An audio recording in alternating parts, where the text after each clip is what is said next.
ايه اللي حشركم؟ انتوا عايزين ايه يعني؟ مش فاهمه يعني ايه اللي مزعلكم؟ ده انتوا قضاه رخمين. الزوجة الممثل أحمد العوضي وبشكل مفاجآت غير متوقعة في طلاق أحمد العوضي وياسمين عبد العزيز يوم عيد ميلاد ياسمين. الغريب بقى في الموضوع إن من كام يوم بس خبيرة الفلك والأبراج ياسمين قالت تم الطلاق الرسمي بيني وبين أحمد، واللي حصل شيء غير متوقع.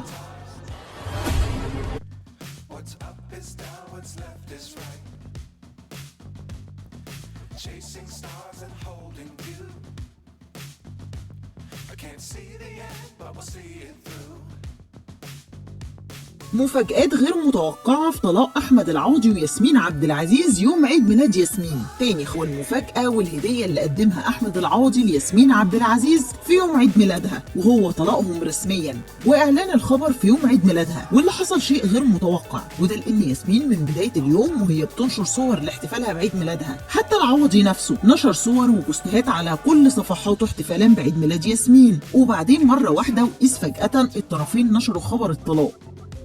طب هل هم كانوا متطلقين من فترة وحبوا يعلنوا الخبر ده النهارده؟ هقول لك ان ده كلام غير منطقي، لان الوقت مش مناسب ابدا، فعلى الارجح ان الطلاق تم ما بينهم النهارده. اصل مش معقولة يعلنوا خبر الطلاق النهارده بالذات والطرفين نشروا الخبر بنفس الكلام تقريبا. يعني ياسمين قالت تم الطلاق الرسمي بيني وبين احمد وبيننا كل الاحترام والتقدير، واحمد كمان قال تم الطلاق الرسمي بيني وبين ياسمين وسيظل بيننا كل احترام وتقدير.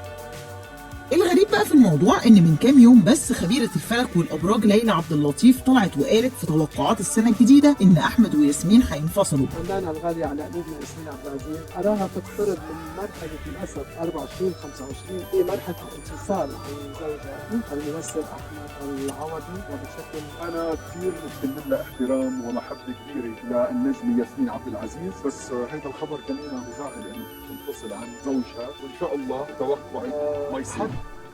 ووقتها احمد وياسمين الاتنين طلعوا ردوا على الكلام ده، وياسمين قالت يا ساتر يا رب وبلاش انت يا ليلى. واحمد رد في التعليقات، ده غير ان هو كمان طلع رد بالصوت والصوره وقال كذب المنجمون ولو صدقوا، وان كل ده كلام فارغ. ما جيتش بالي ابدا بالكلام ده، يعني انا بالنسبه لي كل الكلام ده يعني اللي يقول يقول، واللي عايز يقول اي حاجه يقولها، وانا بحترم الناس كلها. ولو انا رديت كلمه في 3 كلمات كذا المنجمون ولو صدقوا او لو صدقوا، ان لا يعلم الغيب الا الله، ولو علمتم الغيب لرضيتم الواقع، فلذلك انا ما بهتمش حتى ان انا اسمع توقع او اي حاجه، سواء في اي حاجه يعني حاجه شخصيه في شغل. انا ما بردش، مش هطلع ارد. انا رديت كومنت على اند ياسمين، انا ما اعرفش الاستاذه اللي قالت كده، مش تقليلا منها والله، انا فعلا ما اعرفوش، مش مهتم بالعالم ده.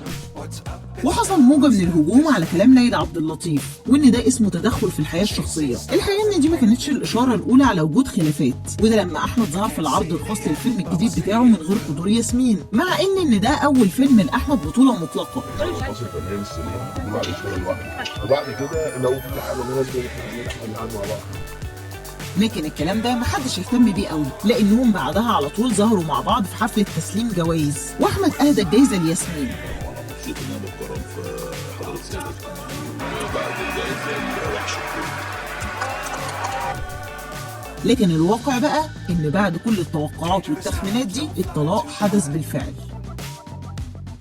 Be sure to keep the ground in sight. Fly forever if you keep it tight. Love the world, but keep the sky on your mind.